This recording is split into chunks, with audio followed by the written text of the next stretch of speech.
Hello everybody, welcome back to my channel. আমি রিতম আর আপনাদের প্রত্যেককে স্বাগত জানাই আমার এই চ্যানেলের আরেকটা নতুন ব্লগ দেখবার জন্য। আমি এখন বসে আছি ওয়ায়নাডে এবং আপনাদের একটু দেখাই, এই পিছনে যে ড্যামটা দেখতে পাচ্ছেন সেটা হচ্ছে বানাসুরা সাগর ড্যাম এবং তার পিছনে যে ছোটখাটো পাহাড়গুলো দেখতে পাচ্ছেন দিস আর বানাসুরা হিলস। ওয়ায়নাড আমার কাছে বহু দিন ধরে, আমার এবং তৃষার দুজনের কাছে একটা ড্রিম ডেস্টিনেশন ছিল। শেষমেশ এখানে আসার সুযোগ হয়েছে। আজকের এই প্রথম পর্ব আমার যে কেরালা ট্রাভেল সিরিজের ফার্স্ট এপিসোড, তাতে আমি আপনাদের সঙ্গে শেয়ার করব যে আগামী দিনে আপনারা যারা কলকাতা থেকে ওয়ায়নাড আসবেন ভাবছেন কিভাবে আসলে সুবিধা হয়, কি কি ফ্লাইটের অপশান আছে, গাড়ির ভাড়া কত, আপনারা যারা ট্রেনে আসবেন কতটা সময় নেবে এবং বাকি খুঁটিনাটি প্রচুর তথ্য পাবেন আজকের ব্লগে।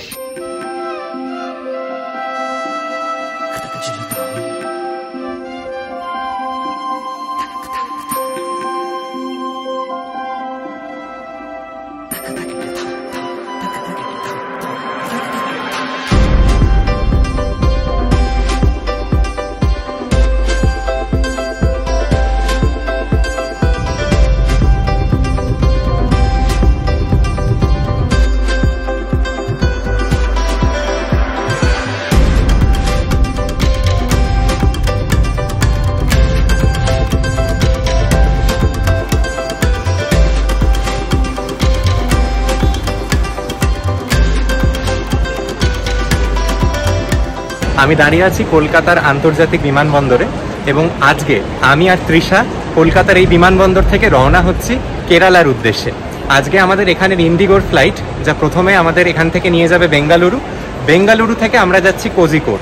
আজকের এই গোটা যাত্রাপথের অভিজ্ঞতা শেয়ার করব আপনাদের সঙ্গে এই ব্লগটিতে। এবার যাত্রাপথে আমি একা নয়, যেরকম বললাম, সঙ্গে আছে তৃষা। আমাদের এই বছরের মোটামুটি এটা একটা সেকেন্ড মেজর জার্নি। তৃষা বল, এর আগে সিমলা মানালি গেছিলাম, তারপর এই বড় ট্রিপ হয়, মানে আমি যেটা ইনক্লুডেড থাকি। তো একটা 15 আগস্টের সময় হয় আর একটা চেষ্টা করি এবার এই বছরের শেষে বা জানুয়ারির দিকে। একদম। আর এরপরে হয়তো এবছরে আর কি হবে আমরা জানি না।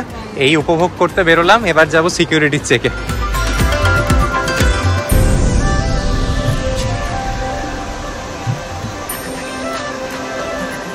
আজকে আমার আর তৃষার এই যে ব্যাঙ্গালোর থেকে কেরালা যাওয়া, তৃষার কাছে ব্যাঙ্গালোরও প্রথমবার, কেরালাও প্রথমবার, তাই তো? তৃষা কিন্তু দক্ষিণ ভারতে খুব একটা ভ্রমণ করেনি। আমাদেরও এর আগে একসঙ্গে সাউথ ইন্ডিয়া যাওয়া বলতে আমাদের ভাইজ্যাক ভ্রমণ, তাও সেটা বোধহয় তৃষার খুব একটা ভালো লাগেনি, তাই তো? ওকে, তো দেখা যাক তৃষার কেমন লাগে। ব্যাঙ্গালোর আমার কর্মক্ষেত্র ছিল, বহু বছর কাটিয়েছি, আনাজ কানাজ চেনা। তৃষা আজকে প্রথমবার ব্যাঙ্গালোর দেখ। বহু ঝক্কি ঝামেলা করে সিকিউরিটির পর্বটা মিটলো, আবার ভাবুন ব্যাঙ্গালোরে গিয়ে এই গোটা জিনিসটা করতে হবে। এবার যাচ্ছি লাউঞ্জে, চলুন ওখানে বসে আপনাদের আরও অনেক ইনফরমেশন দেওয়ার আছে। আগের দিন যখন এসেছিলাম বেশ ভিড় ছিল, আজকে তো দেখছি খুব একটা ভিড় নেই। Travel club lounge is almost empty. দেখা যাক কোন কার্ডে হয়। আমার আর তৃষার দুজনেরই অ্যাক্সেস লাগবে। আর বলে রাখা ভালো, যারা ভিতরে বসে খাবেনও না, you can get a parcel for yourself done very easily. এখান থেকেই সম্ভব সেটা। আজকে আমার সঙ্গে একটা নতুন এক্সপিরিয়েন্স হলো। আমি এই ট্রাভেল ক্লাব লাউঞ্জে এসেছিলাম আমার কমপ্লিমেন্টারি যদি কোনো অ্যাক্সেস থাকে লাউঞ্জে সেটা চেক করতে। আমার কাছে বেশ অনেকগুলোই কার্ড ছিল, কিন্তু কোনোটাই কিন্তু এনারা এলিজিবল বললেন না। এটা আমার লাইফে প্রথম হলো। তৃষার কার্ডে হয়ে গেছে। এখন প্রতিটা যারা ক্রেডিট কার্ড প্রোভাইডার তারা কিন্তু নিয়মগুলোকে অনেক স্ট্রিক্ট করে দিয়েছে। যেরকম অ্যাক্সিসের ক্ষেত্রে দেখলাম, আপনার ক্রেডিট কার্ড যদি লাস্ট 3 মাসে 50,000 টাকার উপর খরচ না করে থাকেন তাহলে লাউঞ্জের অ্যাক্সেস করতে দিচ্ছে না। যাই হোক, আমি তো ঢুকতে পারলাম না। তৃষার যেহেতু হয়ে গেছে, তৃষা গেছে লাউঞ্জে, আমি নিচে গিয়ে কোথাও হালকা খাওয়া দাওয়া করে নিই। আর যাদের আমার মতো কার্ড এলিজিবল নয় তাদের প্রায় 1500 টাকা পড়ে যায়। তো যেটা একটা বিরাট amount, which is unnecessary as well. কি করা যাবে, ট্রাভেল ক্লাব লাউঞ্জকে এবার বাইরে থেকেই টাটা বাই বাই। এই কোয়ার্টারে আর হবে না। যাই হোক, আপনাদের এবারে ট্রিপ প্ল্যানটার ব্যাপারে একটু বলে দিই। আজকে আমরা রওনা হচ্ছি কেরালার জন্য। আমরা মোটামুটি এবার 6 নাইটস থাকবো কেরালাতে। আজকে প্রথম দিন আমি এখান থেকে যাচ্ছি কোজিকোড, কারণ আমাদের ওয়ায়নাড যাওয়ার প্ল্যান। এবার ডেস্টিনেশনের নামটা শুনেই ভাবছেন যে এখন এই বিপদের মধ্যে কেন ওয়ায়নাড যাচ্ছি। কারণটা অন্য কিছু নয়, আমাদের অনেক আগে প্রি রিজার্ভেশন ছিল, প্রায় মাস 3 আগে। তখন কিন্তু এই জাতীয় সমস্যা কিছুই ছিল না এবং আমার জানাও ছিল না, নইলে অবশ্যই যেতাম না। যেহেতু হোটেল, ফ্লাইট বুকিং সমস্ত কিছু হয়ে গেছে আর এখন পরিস্থিতি প্রায় অনেকটা স্বাভাবিক, তাই সেখানে যাওয়ার সাহস নিচ্ছি। দেখা যাক সেখানে আমাদের জন্য কি অপেক্ষা করছে। তারপরে নর্থ কেরালা থেকে আমরা ধীরে ধীরে সাউথের দিকে নামবো এবং আমরা কোভালাম, পুবার, বারকালা এগুলো কভার করব। ইচ্ছে আছে ফেরার দিনের আগের দিন যেটা, সেদিনকে আমরা আথিরাপাল্লি যাব। সবটাই নির্ভর করছে যে আমরা কীরকম ওয়েদার পাচ্ছি, প্ল্যানগুলো ঠিকমতো এক্সিকিউট হচ্ছে কিনা। যদি সব ঠিকঠাক থাকে এই কিন্তু আমাদের আগামী 6 দিনের plan. So let's see how things work out. আজকে তো সবে প্রথম দিন, আজকে প্রচুর কিছু দেখানোর আছে, কারণ আজকে রাত্রিটা আমাদের সত্যি কথা বলতে বেস্ট। আমাদের ফ্লাইটের টাইমটা এমন, গিয়ে তো আর ওয়ায়নাড ওঠা সম্ভব হবে না রাত্রিরে, তো আমরা কোজি করে রাত্রে থাকবো একটি হোটেলে এবং কাল সকাল সকাল আমরা রওনা হব হচ্ছে ওয়ায়নাডের জন্য।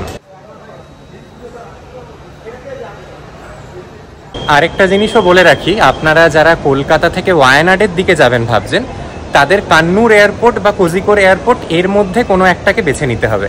তার কারণ হচ্ছে এগুলো প্রক্সিমাল টু ওয়ায়নাড। আর সব থেকে ভালো হয় যদি আপনারা ওয়ায়নাডের বুকিং করে থাকেন, সেক্ষেত্রে কোজিকোর করেন, কারণ কোজিকোর থেকে কিন্তু আপনারা রিজার্ভড গাড়ি না নিলেও বাস স্ট্যান্ড থেকে প্রচুর বাসও পেয়ে যাবেন যাওয়ার জন্য। But Kannur is almost equivalently closer. ওই দুটো জায়গা থেকেই মোটামুটি 2.5-3 ঘন্টা লাগে ওয়ায়নাড পৌঁছতে। আর আমাদের এখানের একটাই সমস্যা হচ্ছে কোজিকোড অবধি কিন্তু কলকাতা থেকে কোনো সরাসরি বিমান নেই, আপনাকে ওই ব্রেক করে করেই যেতে হবে। ওয়ান স্টপ, সব ফ্লাইটই মোটামুটি ব্যাঙ্গালোর বা চেন্নাই হয়ে যায়। অন্য প্রতিবার কার্ডটা চলে যায় বলে আর এদিকে আসা হয় না। এখানে একটা ফুড টার্মিনাল আছে, তাতে KFC, কলকাতা স্ট্রিট, কৈলাস পর্বত, অনেক রকম ছোটোখাটো খাবার দোকান আছে। কপাল খারাপ থাকলে যা হয়, ফ্রিতে এলাহি খাওয়ার ব্যবস্থা ছিল লাউঞ্জে, তা তো হলো না, উল্টে 500 টাকা গচ্চা গেল। তবে আমি যেহেতু বাড়ি থেকে কিছু খেয়ে বেরোইনি আর বোর্ডিংয়ে আর মাত্র 15 মিনিট সময় আছে, এখানে খেয়ে নেওয়াটাই মঙ্গল, কারণ আমরা কোজি করে গিয়ে পৌঁছবো রাত 9:15-তে, তাও যদি কোনো ডিলে না হয়। আজকে আমাদের কলকাতা থেকে বেঙ্গালুরুর যেটা প্রথম ফ্লাইট, তার বোর্ডিং হবে গেট নাম্বার 18 দিয়ে। সমস্যা হচ্ছে বাইরে দেখলে বুঝতে পারবেন 1.5 ঘন্টা ভারী বৃষ্টি হয়েছে, এখন কিছুটা থেমেছে, আমাদের লাগ ভালো। তবে রানওয়েতেও দেখছি জল, জানি না কি অপেক্ষা করছে আমাদের জন্য। আপনাদের তো ভিডিওর এর আগের অংশ অলরেডি বললাম যে আমাদের আজকের এই ফ্লাইটটি ছিল ওয়ান স্টপ ফ্লাইট। আমরা প্রথমে কলকাতা থেকে বেঙ্গালুরু গেছিলাম, বেঙ্গালুরু থেকে কোজিকোড গেছিলাম। এই ফ্লাইটটা কলকাতা থেকে ছাড়বার কথা ছিল দুপুর 3:15 নাগাদ, তবে খারাপ আবহাওয়ার জন্য সেই ফ্লাইটটা প্রায় 1 ঘন্টা ডিলে করে ছাড়ে। আমাদের হাতে যেহেতু লেওভারের সময়টা একটু বেশি ছিল, তাই অসুবিধা হয়নি। কলকাতা থেকে কোজিকোড যে সমস্ত ওয়ান স্টপ ফ্লাইট আছে, তার মোটামুটি টাইম জোনটা দুটো ভাগে আপনারা ভেঙে দেখে নিতে পারেন। একটা হচ্ছে যে ফ্লাইটগুলো এরকম দুপুরের সময় ছাড়ে, ধরুন 3টে-4টে নাগাদ, এবং রাত্রির 9টা-10টা নাগাদ গিয়ে কোজি করে পৌঁছয়। আরেকটা সেট অফ ফ্লাইটস আছে যেগুলো মোটামুটি রাত্রিরে 10টা-10:30 নাগাদ ছাড়ে এবং ভোর ভোর কোজি করে গিয়ে পৌঁছয়। সেগুলো একটা সুবিধে হচ্ছে আপনাদের দিনটা নষ্ট হচ্ছে না, তবে সারা রাত কষ্ট করে এরকম প্লেনে বসে না ঘুমিয়ে যেতে হবে, যেটা আমার কাছে খানিক আনকমফোর্টেবল, তাই আমি বেছে নিইনি। আর যেরকম বললাম, কান্নুর এয়ারপোর্টেও আপনারা যেতে পারেন, তবে কান্নুর এয়ারপোর্টের ব্যাপারটাও কিন্তু একই। বেশিরভাগ যে বিমান, সেগুলো আপনাকে এমন সময় নিয়ে গিয়ে পৌঁছবে যে সময় পৌঁছে আপনি আর পাহাড়ে উঠতে পারবেন না। তাই এটাই শ্রেয় বোধহয় প্রথম দিনটা আপনারা কোজি করে পৌঁছে কোনো হোটেলে রাত্রিবাস করুন এবং পরের দিন সকাল সকাল ওয়ায়নাডের উদ্দেশ্যে রওনা দিন। আর এই দেখুন, কথা বলতে বলতে আমাদের বিমান পৌঁছে গেছে বেঙ্গালুরু। দিতে বাজে এখন সন্ধ্যা 6:30। আমরা ব্যাঙ্গালোর বিমানবন্দরে এসে পৌঁছলাম। এখানে এখন টেম্পারেচার এই 26 ডিগ্রি মতো, আর আমাদের সি লেভেল থেকে এখানের অল্টিটিউড হচ্ছে 800 মিটার। ব্যাঙ্গালোর কিন্তু আদেও কোনো ফ্ল্যাট ল্যান্ড নয়, মানে আপনি যদি উচ্চতার হিসেবে বিচার করেন, দেরাদুন বা ঋষিকেশের মতো জায়গাগুলোর থেকেও কিন্তু ব্যাঙ্গালোরের অল্টিটিউড বেশি। আর আমাদের প্রায় 2 ঘন্টা ওয়েট করতে হবে। পরের আমাদের বিমান হচ্ছে 7:55, যা আমাদের কোজিকোড নিয়ে যাবে। দেখাই কি দেখতে পাচ্ছি। প্রবেশ করে গেলাম ব্যাগেজ রিক্লেম এরিয়ায়। তবে আমাদের তো ডোমেস্টিক ট্রান্সফার খুঁজতে হবে, কারণ আমাদের পরবর্তী বিমানও এখান থেকেই। আমাদের আর লাগেজ রিক্লেম করার কিছু নেই, আমরা সরাসরি আমাদের লাগেজ পাবো কোজিকোড এয়ারপোর্টে গিয়েই। অ্যাজ ইউজুয়াল গোছানো সুন্দর একটা এয়ারপোর্ট। এখানে পা দিলেই মনে হয় যেন আপনি একটা ফ্রেশ, নিট অ্যান্ড ক্লিন জায়গায় এসছেন। এই দেখুন কি বিরাট অঞ্চল। এই তৃষা প্রথমবার ব্যাঙ্গালোরে পা দিল, তাই তো তৃষা? আচ্ছা, যেতে যেতে 2-1টা তথ্য আপনাদের দিয়ে দিই। আজকে আমাদের এই যে one stop flight which will take us to Kozhikode, তাতে মোটামুটি আমাদের ইন্ডিভিজুয়ালি খরচ পড়েছে 7,000 টাকা মতো। এখন ভাবুন আমাদের কলকাতায় কত গরম, ব্যাঙ্গালোরে কিন্তু রাত্রিবেলা এখনও 20 ডিগ্রিতে নেমে যাচ্ছে টেম্পারেচার, আর কোজিকোডেও টেম্পারেচার রাত্রের দিকে 23-24 ডিগ্রি থাকবে।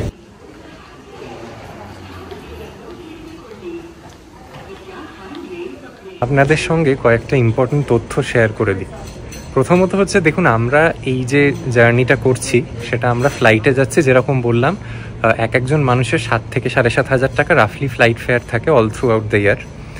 এই কোজিকোড়ের এয়ারপোর্টের যে ফ্লাইট কলকাতা থেকে কানেক্ট করে, একটা আছে আপনি সারা রাত জেগে সকাল 6:45-এ পৌঁছতে পারেন, তাহলে আপনার দিন নষ্ট হবে না, কিন্তু ভীষণ টায়ারিং জার্নি। আর যেগুলো এরকম ডে টাইমে ছাড়ে সেগুলো এই পৌঁছতে কিন্তু রাত্রি 9টা 9:30 হয়, মানে কোনোটাই খুব একটা সুটেবল নয়। এমন নয় যে ডিরেক্ট কোনো ফ্লাইট আছে বেশ 10টা 11টায় পৌঁছে গেলেন, এই ব্যাপারটা নেই। আপনারা যারা এই জার্নিটা ট্রেনে করবেন ভাবছেন, কলকাতা থেকে কোজিকোড়ের একটা এখন ট্রেন ছাড়ে বৃহস্পতিবার, MAQ বিবেক এক্সপ্রেস বলে, 2:50 নাগাদ সাঁতরাগাছি থেকে ছাড়ে এবং প্রায় 38 ঘন্টা পরে কোজিকোড় গিয়ে পৌঁছয়। তো কেরালা আসার ওই একটা কিন্তু আদার অপশান হতে পারে। এছাড়া এর্নাকুলাম জাংশনেরও 2-1টা ট্রেন আছে। আপনি মোস্টলি যদি কলকাতা বা ওয়েস্ট বেঙ্গলের যে কোনো জায়গা থেকে কেরালাটা ট্রেনে আসার চেষ্টা করেন, একদম প্র্যাকটিক্যাল অপশানই নয়, কারণ 38 ঘন্টা প্রজেক্টেড টাইম, তারপর লেট করলে প্রায় 2 দিনের ট্রেন যাত্রা। আনটিল আপনার কাছে প্রচুর সময় আছে ট্রেনে প্র্যাকটিক্যালি সাউথের যে কোনো স্টেটে বিয়ন্ড মানে ভাইজ্যাক আর কি আসাটা খুব টাফ। আমরা মোটামুটি সেই সেকশনটা এসে গেছি যেখান থেকে আবার আমরা ডোমেস্টিক ট্রান্সফারের দিকে এগিয়ে যাব। সমস্যা একটাই হচ্ছে, আবার গোটা লাগেজটা সিকিউরিটি চেকের মাধ্যমে যাবে। সমস্ত কিছু যা আমরা কলকাতা এয়ারপোর্টে করেছিলাম সেটা আবার রিপিট করতে হবে, এর বাদে কোনো প্রবলেম নেই। আর এই ব্যাঙ্গালোর এয়ারপোর্টটা আমার ইন্ডিয়ায় দেখা অন্যতম শ্রেষ্ঠ airport in terms of all amenities. দেখুন, এয়ারপোর্টের মধ্যে স্পা, স্যালন, শাওয়ার, কতগুলো যে লাউঞ্জ আছে তার কোনো ঠিক নেই। আর যারা এখান থেকে বেরিয়ে কোনো কারণে অন্য কোথাও চলে যাচ্ছেন, সমস্ত কিছু ওয়েল ম্যানেজড। সেটা আপনি রেলওয়ে স্টেশনের শাটেল হোক, BMTC বাসেস, ট্যাক্সি, সব কিছু পাবেন। এত সুন্দর, এত গোছানো একটা এয়ারপোর্ট, সত্যিই মানে গর্ব হয় যেটা ভারতবর্ষে এইরকম একটা এয়ারপোর্ট আছে। এই দেখুন, এখানে যেরকম ইঙ্গিত করে সমস্ত বোঝানো আছে যে আপনারা কোন দিকে গেলে কি পাবেন। ইন্টার টার্মিনাল শাটেল আছে, কারণ ব্যাঙ্গালোরের এখন এয়ারপোর্টে 2টো কিন্তু টার্মিনাল। তো আপনারা যদি এক টার্মিনাল থেকে আরেকটা টার্মিনাল যেতে যান, তারও শাটেল পাবেন। ব্যাঙ্গালোরের এয়ারপোর্টের কাছাকাছি একটা নতুন রেলওয়ে স্টেশন খুলেছে, তো সেখানের জন্য শাটেল ছাড়ে। বাস আছে, ট্যাক্সি আছে, এয়ারপোর্টের মেডিকেল সেন্টার, সমস্ত কিছু। আর আমাদের আরও সোজা যেতে হবে ফর ডোমেস্টিক ট্রান্সফার। এই দেখুন, ডান দিকে হচ্ছে আবার ইনফরমেশন ডেস্ক। যারা ধরুন এত কিছু জানেন না বা কোনো ক্ল্যারিফিকেশন দরকার, সমস্ত কিছু কিন্তু এই ইনফরমেশন ডেস্কে ওনারা আপনাদের বলেও দিতে পারবেন। আর এই আমরা পৌঁছে গেছি ট্রান্সফার সেকশনে। আমাদের সিকিউরিটি চেকের জন্য আবার ফার্স্ট ফ্লোরে যেতে হবে। নিচে হচ্ছে সব এয়ারলাইন্সের টিকিটিং কাউন্টার এবং লাগেজ ড্রপের জায়গা। চলুন আমরা ওপরে যাই। আর ওই ওপরেই কিন্তু আবার লাউঞ্জেরও ব্যবস্থা আছে।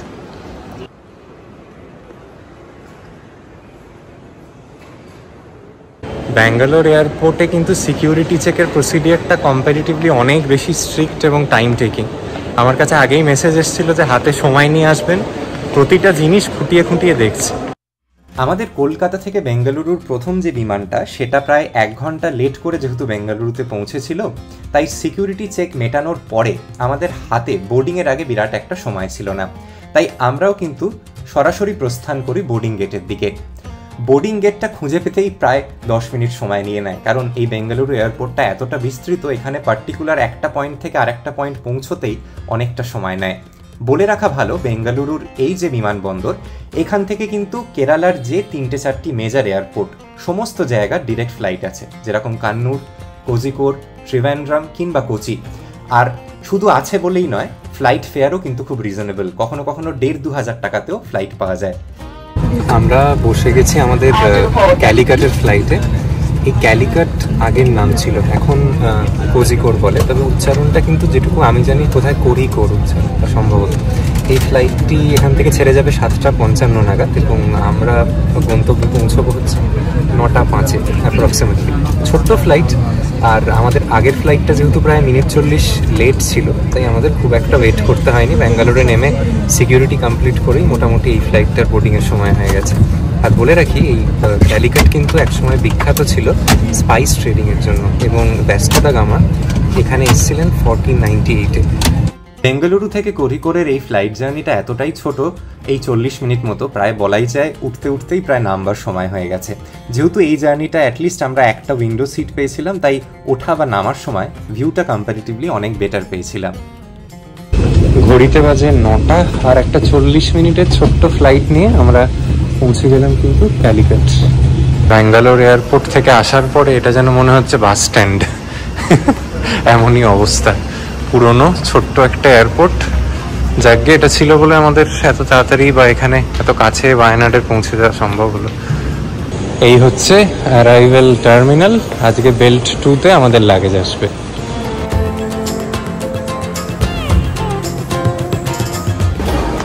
আচ্ছা, এখানে প্রিপেড ট্যাক্সি আছে দেখছি, অ্যান্ড ওলা উবার তো চলেই। আমরা শেষমেশ এয়ারপোর্ট থেকে প্রিপেড ট্যাক্সি নিলাম। আমাদের হোটেলটা এখান থেকে 27 কিলোমিটার মতো, তো প্রিপেড ট্যাক্সিতে 1200 টাকা পড়লো। ওলা উবার ওই 900-1000 টাকা মতো চাইছে, তবে এখানে আসে না খুব একটা, ওলা উবার চোখেও পড়লো না। এখান থেকে যারা সরাসরি ওয়ায়নাড যাবেন 3500 থেকে 3700 টাকা গাড়ি ভাড়া। সেদিন লাগেজ কালেক্ট করে যখন এয়ারপোর্ট থেকে বেরোই, ঘড়িতে বেজে যায় প্রায় রাত 10টা। অচেনা শহর, সত্যি কথা বলতে খুব যে কোনো চেনা পরিচিতি এখানে কেউ আছে তাও নয়। আমরা যে হোটেলটি বেছে নিয়েছিলাম সেটা আমাদের এই এয়ারপোর্ট থেকে প্রায় 27 কিলোমিটার দূরে, সড়ক পথে 1 ঘন্টা। নতুন শহর দেখবার এক্সাইটমেন্ট তো ছিল, কিন্তু সঙ্গে ছিল মনে একরাশ ভয়। সত্যি কথা বলছি, সঙ্গে এখন যখন কোনো মহিলাদের নিয়ে ট্রাভেল করি 10 বার ভাবতে হয় যে গাড়ির ড্রাইভার যদি খারাপ বেরোয় আমি একা প্রতিরোধ করতে পারবো তো? বা ধরুন এনাদের তো সব জায়গায় ট্যাক্সি ইউনিয়ন থাকে, সব জায়গায় নেতা দাদাগিরি। আমরা একজন তুচ্ছ মানুষ, যার কোনো পলিটিক্যাল কানেকশন নেই, কোনো বড় নেতা মন্ত্রীর ছেলে নয়, কোনো পুলিশের বাড়ির ছেলে নয়। তারা যদি সত্যি কোনো দিন কোনো বিপদে পড়ি, কারুর সাহায্য পাবো তো? রিসেন্ট ঘটনাটার পরে এই প্রশ্নটা যেন মনে বারবার ফিরে আসে, একটা আবছা ধোঁয়াশা মনে থেকেই যায়। প্রায় আমাদের लोकेशन পুরানা সিটি, नया सिटी थोड़ा आ गया না আগে আমরা একদম ক্যালিকট স্টেশনটা পিছনে ছেড়ে হোটেলে পৌঁছে গেলাম। ক্যালিকট স্টেশন বোধহয় 1 কিলোমিটারও হবে না আমরা যেখানে উঠছি, প্রপার লোকেশন একদম। আর এখন দেখুন রাত হয়ে গেছে, তবু কিন্তু প্রচুর দোকানপালা খোলা। আর এয়ারপোর্ট থেকেই মিনিট 45 নিল আমাদের। শেষমেশ পৌঁছলাম আমাদের হোটেলে, মেট্রো এম্পায়ার্স হোটেল। এখান থেকে ক্যালিকট রেলওয়ে স্টেশন এই 1 কিলোমিটার মতো। আমাদের যেহেতু শুধু রাতটুকু থাকা, আমাদের বিরাট ফ্যান্সি কিছুর দরকার ছিল না। এখানে মোটামুটি 2000 টাকায় আমি ব্রেকফাস্ট সমেত রুম পেয়েছি। হোটেলটাও কিন্তু খুব সুন্দর, বড় সড়ো, পরিষ্কার।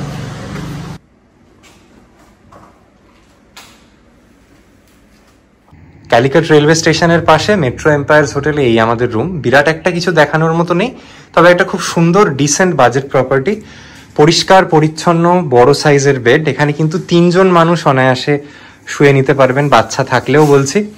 আর টিভির ব্যবস্থা আছে, এসি আছে, প্রপার্টিটায় ওয়াইফাই আছে, নিচেই রেস্তোরাঁর ব্যবস্থাপনা। তবে এখন যেহেতু প্রায় রাত 10:30 বেজে গেছে, এখন রেস্তোরাঁ বন্ধ। ওনারাই বললেন সুইগি বা জোম্যাটো থেকে খাবার আনিয়ে নিতে পারেন। আর এই শহরাঞ্চলে কিন্তু ওলা উবার সমস্ত কিছু চলে, চিন্তার কিছু নেই। লাগোয়া বাথরুমটা একটু পর আপনাদের দেখাচ্ছি। আর জানলা দিয়ে কি দেখা যাচ্ছে একটু দেখি, কিছু কি দেখা যাচ্ছে? না, জানলাটা আমার মনে হচ্ছে এই দিকে হচ্ছে মেন রোড। আচ্ছা, এটা হচ্ছে রুমের সঙ্গে লাগোয়া বাথরুম। প্রয়োজনীয় কিট সমস্ত কিছু ওনারা দিয়েছেন, এবং বাথরুমটা বেশ বড় এবং পরিষ্কার। ওয়েস্টার্ন টয়লেটের ব্যবস্থা আছে, গরম জলের ব্যবস্থা আছে, শাওয়ার আছে, 2টো ফ্রেশ টাওয়েল দিয়েছেন। সব মিলিয়ে কিন্তু খুব সুন্দর ব্যবস্থাপনা এখানে। হোটেলটা খুব স্ট্র্যাটেজিক্যালি সিচুয়েটেড। যেরকম বললাম, এখান থেকে ক্যালিকটের রেলওয়ে স্টেশন মাত্র 1 কিলোমিটার।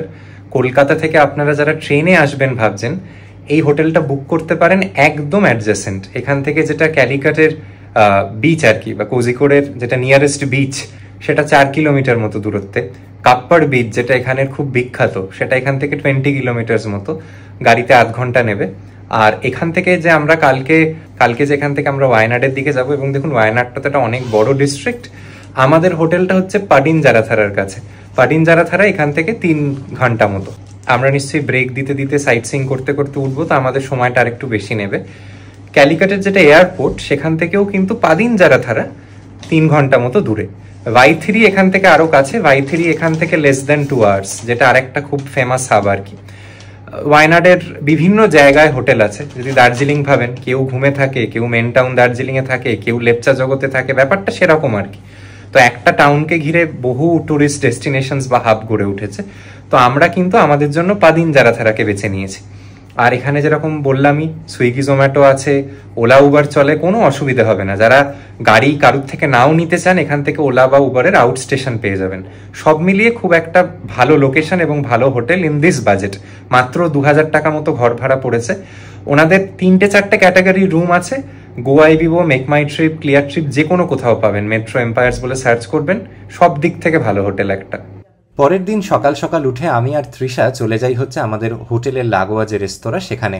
যেরকম বলছিলাম আমাদের কিন্তু এই রুম ভাড়ার সঙ্গে, এই 2000 টাকা রুম ভাড়ার সঙ্গে ব্রেকফাস্টটা কমপ্লিমেন্টারি ছিল। বেশ নানা রকম আইটেম ছিল, সব মিলিয়ে ব্রেকফাস্টটা কিন্তু আমাদের দারুণ হয়। লাইভ কাউন্টারেরও ব্যবস্থা ছিল। যেটা আমাদের সত্যি কথা বলতে অতটা জানা ছিল না, সেটা হচ্ছে এরকম একটা বাজেট হোটেল হওয়া সত্ত্বেও এনাদের কিন্তু একটা সুইমিং পুল আছে, এবং সুইমিং পুলটা যে একেবারে ফেলে দেওয়ার মতো তা নয়, বেশ বড় সড়ো যেরকম দেখতে পাচ্ছেন। এবং যারা ফিটনেস ফ্রিক, জিম মিস করতে চান না, আপনাদের জন্য একটা ছোটোখাটো জিমেরও ব্যবস্থা আছে কিন্তু এই হোটেলটিতে। সব মিলিয়ে আমার এই অভিজ্ঞতা বেশ পজিটিভ। মর্নিং এভরিবডি, হোটেলের বাইরে এলাম। এটা আমাদের হোটেলের রিসেপশন এবং পার্কিংয়ের এরিয়া। এখান থেকে একটা অটো নিয়ে ভাবছি ঘুরে আসি এখানের বিচটা। আমরা 11:30 নাগাদ ওয়াইনাডের জন্য রওনা দেব। কালকে যে ভদ্রলোক আমাদের এয়ারপোর্ট থেকে এখানে এনেছেন তিনি আমাদের ওয়াইনাড ড্রপ করে দেবে সাইট সিইং করিয়ে। বলে রাখি, এখানে ওলা বা উবার আউট স্টেশনে মানে পয়েন্ট এ টু পয়েন্ট বি মধ্যে যদি ঘোরেন, মানে ধরুন আপনাকে হোটেল থেকে তুললো আবার ওয়াইনাডের হোটেলে নামিয়ে দিল, সেক্ষেত্রে 2500-2400 টাকার মধ্যেও আমরা যেখানে যাচ্ছি পাদিন জারাথারা সেখানে ইজিলি পাওয়া যাচ্ছে আর কি ক্যাব। কিন্তু আমরা যেহেতু সাইট সিইং করতে করতে উঠবো, তাই 3000 টাকা দিতে আমার গায়ে লাগবে না। এবং কালকে ওনার সঙ্গে এসে মনে হয়েছে লোকটা ভদ্র, বয়স্ক মানুষ, ভদ্র মানুষ, তো আমি ওনার সঙ্গেই যাওয়াটা প্রেফার করব। দেখা যাক কিরম অভিজ্ঞতা হয়, সেটা তো ধীরে ধীরে দেখাতে থাকবো। এখন চলুন দেখি যদি একটা বাইরে থেকে অটো পাই তাহলে আপনাদের এই ক্যালিকাটের বিচ এরিয়াটা একটু ঘুরিয়ে আনবো। আর আজকে এখানে ওয়েদার খুব ভালো। আমরা যে ভয়টা পাচ্ছিলাম যে যদি এখানে বৃষ্টি বাদলের একটা মানে পূর্বাভাস ছিল, সেটা যদি হয় তাহলে আমাদের পাহাড়ে ওঠাটা মুশকিল হতো। তবে আজকে এখানে সকাল থেকে ঝলমলে রোদ, আর এখানে রাস্তাঘাট দেখুন কিছুটা এরকম পরিষ্কার পরিচ্ছন্ন। আর আমরা যেখানে আছি এই হোটেলটার আশপাশেও কিন্তু আরো বহু ছোটখাটো গ্রসারির দোকান, হোটেল, আরো হোটেল আছে এখানে, প্লাস বড় বড় শাড়ির দোকান। আর এখানে দেখছিলাম ক্যালিকাটে বোধহয় খুব বিখ্যাত হবে যে ডেটস অ্যান্ড নাটসের প্রচুর দোকান আছে। Kerala as a holy middle ইস্টের সঙ্গে খুব ওয়েল কানেক্টেড, তো যেহেতু ওখানে ডেটস অ্যান্ড নাটস বিখ্যাত, আমার মনে হয় ওখান থেকে ইম্পোর্ট করে এনে এখানে বিক্রি করে এনারা।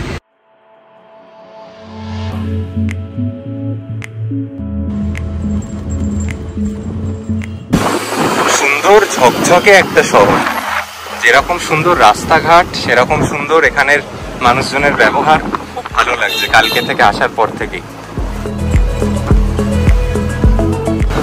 আমরা এবার যে জাংশনটায় হিট করছি সেটা অনেকটা শিবপুরীর মেরিন ড্রাইভ রোডের জাংশনটার মতো। এখান থেকে ডান দিকে যত দূর যাবেন গোটাটাই কিন্তু অ্যারাবিয়ান সি এর বিউটি। এই হচ্ছে সেই জাংশনটা, কি অসাধারণ সুন্দর লাগছে দেখুন, একটা রৌদ্রোজ্জ্বল দিনে ঝলমলে সি বিচ।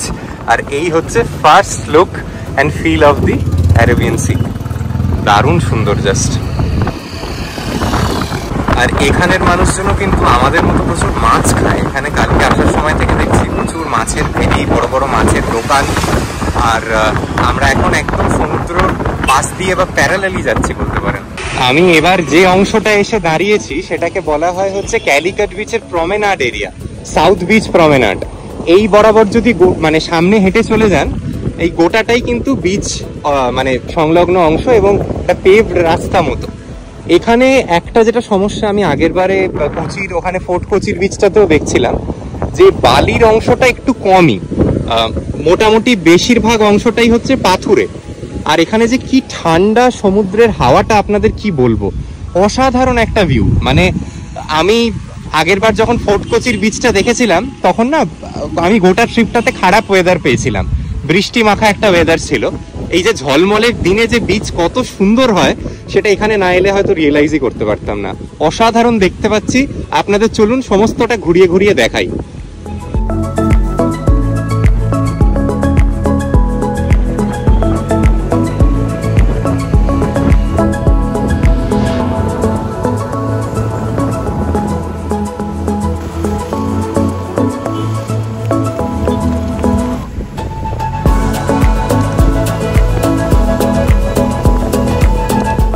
আমার আপনাদের এই বিচ এরিয়াটায় আনার এটাই মূল লক্ষ্য যে আপনারা ভবিষ্যতের দিনে যারা কোজিকোড হয়ে আপনাদের জার্নি শুরু করছেন, please do not forget to visit the beach area.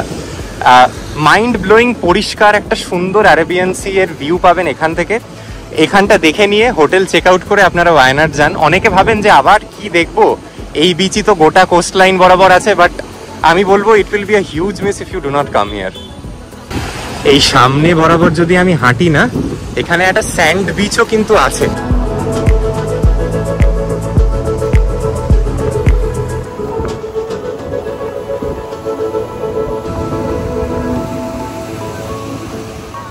আর হাঁটতে হাঁটতে আমরা স্যান্ড বিচের কাছাকাছি চলে এসেছি। যদিও পুরী বা অন্য সমুদ্র সৈকতের সঙ্গে কম্পেয়ার করলে this is a very minuscule one. খুবই ছোট অংশটা স্যান্ড আছে, বাট স্টিল ফোর্ট কোচিতে একদমই পাইনি, এখানে তো তবু দেখছি খুব ভালো লাগছে। এখানে কিন্তু পরিষ্কার বলা আছে don't take bath here, this is a dangerous area. সম্ভবত সমুদ্রের নেচারটা এখানে অন্যরকম, এবং যেহেতু প্রচুর বড় বড় বোল্ডার আছে, it becomes risky if you try to take a bath.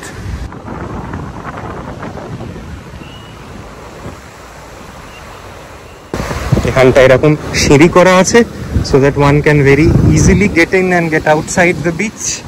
আর ব্যাস, আহা কি সুন্দর, সকালটা শুরুটাই একদম তরতাজা করে দিল।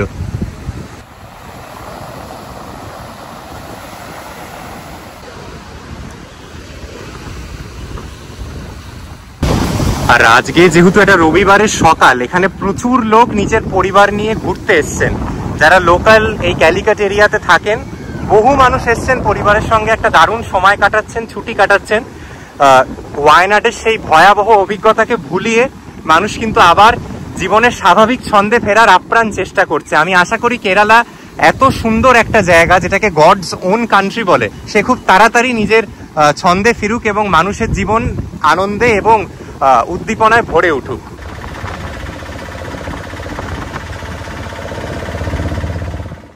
এবার আমাদের পালা ওয়ায়নাডের দিকে রওনা হওয়ার। কোরিকোরের এই হোটেলকে বিদায় জানাচ্ছি। এই মারুতি সুজুকি সুইফট ডিজায়ার করেই আমরা ঘুরছি। এখান থেকে সাইট সিং করিয়ে উনি আমাদের পাদিনজারা থারার হোটেলে নামিয়ে দেবেন, 3000 টাকা নেবেন বলেছেন। গাড়ি খুব ভালো, এসি গাড়ি। চলুন যাওয়া যাক এবং এই আব্দুল যিনি মালিক তার সঙ্গেও আলাপ করাবো। আগের দিন যেহেতু আমরা অনেক রাত্রিবেলা এসে এই ক্যালিকাট টাউনে পৌঁছেছিলাম, তাই ঠিকমতো শহরটাকে দেখা বা বোঝার সুযোগ হয়নি। সেদিন যখন ওয়ায়নাডের দিকে রওনা হলাম, তখন বুঝতে পারলাম যে কত গোছানো এবং সুন্দর একটা শহর। আর এখানে কিন্তু বড় বড় শিক্ষার প্রতিষ্ঠান আছে, যেরকম IIM, NIT, বড় বড় মেডিকেল কলেজ, সব মিলিয়ে খুব গোছানো এবং সুন্দর একটি শহর। ডান দিকে এই যে বাস স্ট্যান্ডটা দেখছেন, এখান থেকে কিন্তু ওয়ায়নাডের দিকে যাওয়ার বাসও পাওয়া যায়, খুব রিজনেবল অপশন। এছাড়া এখানের বাস স্ট্যান্ড থেকে মানে রেড বাসের মাধ্যমেও কিন্তু বুক করে আপনারা যেতে পারেন। বাস ভাড়া মোটামুটি ওয়ায়নাডের সিটি অব্দি ওই 250 টাকা থেকে 200 টাকার মধ্যে ঘোরাফেরা করে। রেড বাসে প্রচুর অপশন আছে all through out the day. আমরা মোটামুটি এই যে হোটেল থেকে রওনা হলাম, আমাদের যে রিসর্টটা আমরা গিয়ে উঠবো সেটা হচ্ছে বানাসুরা সাগর ড্যামের পাশে। তো মোটামুটি 90 কিলোমিটার্সের ডিস্টেন্স, আর সময় নিতে পারে ঘন্টা 3 মতো। তবে একটাই ক্যাচ হচ্ছে, আমরা অনেক জায়গায় ডিভিয়েশন নেব, কারণ আমাদের অন্য কিছু মানে জায়গা দেখবার আছে। তো সেগুলো যদি না দেখেন, মানে point A to point B করেন, তাহলে একদম 3 ঘন্টা, যদি জ্যাম না পান কখনো কখনো 2.5 ঘন্টাও নিতে পারে আর কি ক্যালিকাটের রেলওয়ে স্টেশন থেকে। বাট দেখা যাক, আমাদের এখন প্রায় ঘড়িতে বেজে গেছে দুপুর 12টা। আমার আন্দাজ বলে সমস্ত জায়গা দেখে ওখানে পৌঁছতে 4টে তো বাজবেই কম করে। তৃষাকে তো সকালে দেখেননি কোরিকোর বিচে, ও রেডি হচ্ছিল। কেমন লাগলো প্রথম দিন? ভালো। আর সব থেকে যেটা আমার এই সিটিটাকে মনের থেকে যাবে, মানে যেরকম থাইল্যান্ড, ব্যাংকক বা ভাইজাগে গেছি একটু অন্য রকমের, তো এই শহরটাও অন্য রকম লাগছে, ভালো লাগছে, এটা মনে থেকে যাবে। একদম তাই, আমারও অনেকটা তাই। যে কোনো জায়গা প্রথমবার এলে তার একটা অন্যরকম ইমপ্রেশন থেকে যায় মনে। আপনাদের সাথে কয়েকটা খুব ইম্পর্টেন্ট কথা বা তথ্য শেয়ার করার আছে। আপনারা যখন ট্যুর প্ল্যানটা বানাবেন, অনেক মনে প্রশ্ন থাকে, তো তার মধ্যে কয়েকটার উত্তর দিয়ে দিই। এই ক্যালিকাটের বা কোরিকোরের যেটা লোকেশন, খুব সেন্ট্রাল লোকেশন। এখান থেকে জানেন, আমি কালকে দেখছিলাম আমাদের যে হোটেলটা, সেখান থেকে যদি কেউ উটিও যেতে চায় সড়ক পথে 4.5 ঘন্টা, মানে ধরুন না, মানে NJP থেকে গ্যাংটক যাওয়ার থেকেও কম সময় নেবে। যদিও কোয়েম্বাটোর এয়ারপোর্টটা নিয়ারেস্ট এয়ারপোর্ট, কিন্তু কলকাতা থেকে দেখবেন সাধারণত বলছি, মানে অন অ্যান ইউজুয়াল কেস এই আমাদের ক্যালিকাটের ফ্লাইট ফেয়ারটা কম থাকে, কোয়েম্বাটোরের ফ্লাইট ফেয়ার কম্পারেটিভলি বেশি এবং ফ্লাইট কম। এটা একটা জিনিস নোটিস করলাম। আবার আমরা ধরুন যেখানে ছিলাম ক্যালিকাটের মেইন টাউন থেকে, সেখান থেকে যদি আপনি আবার ডাউন সাউথ যেতে চান, ধরুন কোচির দিকে, আলেপ্পির দিকে, সেদিকের কিন্তু ভালো ভালো ট্রেন আছে all through out the day. এমনকি বন্দে ভারত আছে, যেটা আমরাও নেব পরশুদিন নিচে যাওয়ার সময়, মানে টুয়ার্ডস তিরুবনন্তপুরম সেন্ট্রাল, খুব ভালো সেন্ট্রালি সিচুয়েটেড। আবার আরেকটা জিনিস, ধরুন এখান থেকে যারা ম্যাঙ্গালোর, উডুপি যাবেন, সেটাও সড়ক পথে 4.5-5 ঘন্টা। মানে অনেক টুরিস্ট ডেস্টিনেশন এই ক্যালিকাট থেকে শুরু করলে কিন্তু খুব ইজিলি অ্যাক্সেসেবল। এবং এখানে যেটা দেখছিলাম, যেটা সুবিধা হচ্ছে, এই যে মূল যেটা টাউনকে ঘিরে জায়গা, প্রচুর দোকান বাজার, যে কোনো আপনাদের দরকারি, সেটা এটিএম এ টাকা তোলা থেকে শুরু হতে পারে বা কোনো মেডিসিন কেনা, সমস্ত কিছুর জন্য কিন্তু প্রচুর দোকানপালা। আপনাদের শাড়ি, জামা কাপড়ের দোকান, ফ্রুটসের প্রচুর শপ, ডেটস এন্ড নাটসের প্রচুর শপ। তো সব মিলিয়ে এই শহরটাকে খুব ভালো লাগলো। আমি এতটা এক্সপেকটেশন নিয়ে আসিনি, সত্যি বলতে আমার কোচির থেকে কিন্তু এই ক্যালিকাটকে অনেক বেটার লাগলো, আমি দুটোতে গিয়েই বলছি। আমরা পাস করছি ইন্ডিয়ান ইনস্টিটিউট অফ ম্যানেজমেন্ট কোড়িকোর, খুব ইম্পর্টেন্ট একটা জায়গা। এখানে বহু সারা ভারতের কৃতি ছাত্রছাত্রীরা আসেন পড়াশোনা করতে। কি অসাধারণ সুন্দর রাস্তা দেখুন যাওয়ার পথে। আমরা কুন্নামাঙ্গালাম ক্রস করার পর থেকে মোটামুটি যে ঘাট রোড, সেটা শুরু হয়েছে, ফাঁকা ফাঁকা পাহাড়ি পথ, আর দূরে হালকা হালকা কিছু টিলা টাইপের দেখা যাচ্ছে মাঝে মাঝে রাস্তা থেকে। আমাদের যে গোটা 90 কিলোমিটার্সের জার্নি ছিল, তার মধ্যে এই রুটের প্রথম 45 কিলোমিটার্স কিন্তু একদম ফ্ল্যাট এরিয়া, ফ্ল্যাট ল্যান্ড, বড় বড় টাউনগুলোর মধ্যে দিয়ে দিয়ে যাচ্ছিল। আপনার মনেই হবে না যে আপনি পাহাড়ে উঠছেন। তবে আদিবারম বলে একটি জায়গা আসে, সেখান থেকেই কিন্তু আপনাদের প্রথম পাহাড় চোখে পড়বে। এবং তারপরের যে 40-45 কিলোমিটারের জার্নি, সেটাই অ্যাকচুয়ালি ভীষণ সুন্দর। আপনারা এই রুটটাই, এই জার্নিটার সব থেকে বেশি এনজয় করবেন। দেখুন, আমরা এমন একটা জায়গা থেকে ক্রস করছি, কি অপূর্ব পাহাড় দেখা যাচ্ছে এখান থেকে। আর পাহাড়ের উপরের অংশে না রোদের ছটা পড়ে সবুজ লাগছে দেখতে, আর কিছুটা জায়গা মেঘে ঢাকা। আমরা ছোটবেলায় যেরকম সেই ছবি আঁকতাম পাহাড়ি গ্রামের, সেরকম কিছুটা ভিউ এখান থেকে।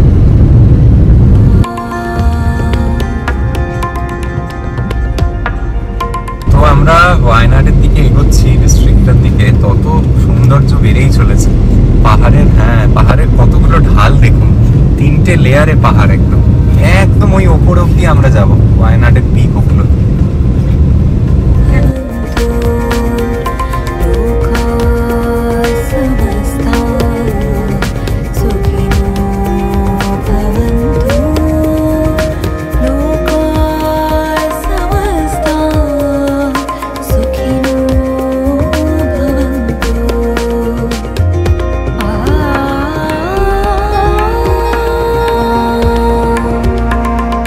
আমরা এখন যেখানে দাঁড়িয়ে আছি, আমাদের সমুদ্রপৃষ্ঠ থেকে অল্টিটিউড হচ্ছে 320 মিটার। ঠান্ডা একদম নেই এখনো, তবে এখানে না থেমে পারলাম না। আমি মোটামুটি 360 ডিগ্রি সারাউন্ডেড বাই মাউন্টেন্স। এর মোটামুটি আধ ঘন্টার মধ্যেই লাক্কিরি ভিউ পয়েন্ট, যেটা এই রুটের একটা অন্যতম সিনিক ভিউ পয়েন্ট, সেখানে আমরা থামবো। আজকে পুকুর লেক আমরা দেখব। আর যেহেতু আমরা বানাসুরা সাগর ড্যামের একদম পাশেই হোটেলটা, তো সেটা তো অবশ্যই দেখা হবে। আর এখানে দেখুন, এই যে ঝর্ণার জল বয়ে যাচ্ছে, নিশ্চয়ই আওয়াজ পাচ্ছেন, একটা জলের কলকল আওয়াজ। পিছনে সবুজ পাহাড়, অপূর্ব সুন্দর এখানের জায়গাটা। এরকম আমরা দার্জিলিং বা কার্শিয়াং ওঠার সময়তেও ছোট ছোট শ্যাক্স থাকে, যেখানে টি, কফি, ফ্রুট জুস বিক্রি করে। এখানেও সেরকম প্রচুর দেখছি। আর এই হচ্ছে পাহাড়। আমরা কিন্তু এই দিক বরাবরই উঠবো, ওই ওপরেই হচ্ছে ভিউ পয়েন্টগুলো দিকের। আর এই দিকের অংশটা থেকে দেখালে বুঝতে পারবেন, এদিকে নিচে যে আমরা ছোট ছোট টিলা বা সমতলের অংশটাকে ছেড়ে এসেছি, যেরকম কিছুটা কার্শিয়াং এর ওখান থেকে দেখতে লাগে, নিচে ক্যালিকাট শহর সমস্ত কিছু দেখা যাচ্ছে কিন্তু এই জায়গাটা থেকে।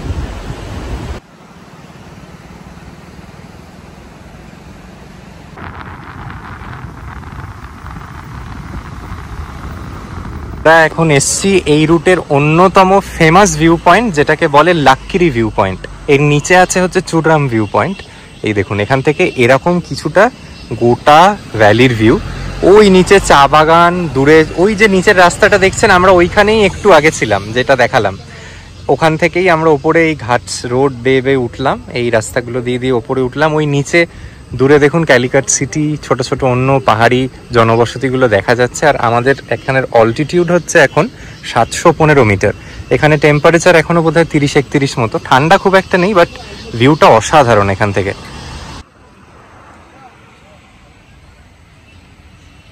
সুন্দর এখানের পাহাড়ের ভিউ, কি বলবো। পাহাড়ে যখনই আসি, সে যে পাহাড়ই হোক, একটা আলাদাই যেন শান্তি পাহাড়ে। কোনো রকম গরম লাগে না, ঘাম বন্ধ, আর এরকম আশপাশের নিস্তব্ধতা আর সবুজ পরিবেশ অসাধারণ সুন্দর। এই লাকড়ির ভিউ পয়েন্টটা ক্রস করার সাথে সাথেই কিন্তু আমরা অ্যাকচুয়ালি ঢুকে গেছি ওয়ায়নাডে। এখান থেকে Y3 একদমই কাছে, প্রথম যেটা মেন জায়গা আর কি ওয়ায়নাড ডিস্ট্রিক্টের। এই দেখুন ওয়েলকাম টু ওয়ায়নাড লেখা, এইখান থেকে মোটামুটি আমরা প্রবেশ করছি। ভিডিওর দৈর্ঘ্যর কথা মাথায় রেখে আজকে ইতি টানতে হচ্ছে। আগামী পর্বে আপনাদের আরও ডিটেলসে ঘুরিয়ে দেখাবো আমাদের ওয়ায়নাডে যে থাকবার জায়গা ছিল contour island resort and spa. ওয়ায়নাডে আমরা বাকি সময়টা কি করলাম, ওয়ায়নাড থেকে আমরা সেদিন চলে গেছিলাম কুমারকম, ব্যাকওয়াটার্সে কেরালায় আমাদের কি অভিজ্ঞতা হলো, সেই সমস্ত তথ্য নিয়ে আসছি পরবর্তী পর্বে। আজকের ভিডিওটা দেখে যদি এনজয় করে থাকেন, অবশ্যই ভিডিওটা শেষ করে দেওয়ার আগে আমার চ্যানেলটি সাবস্ক্রাইব করতে ভুলবেন না।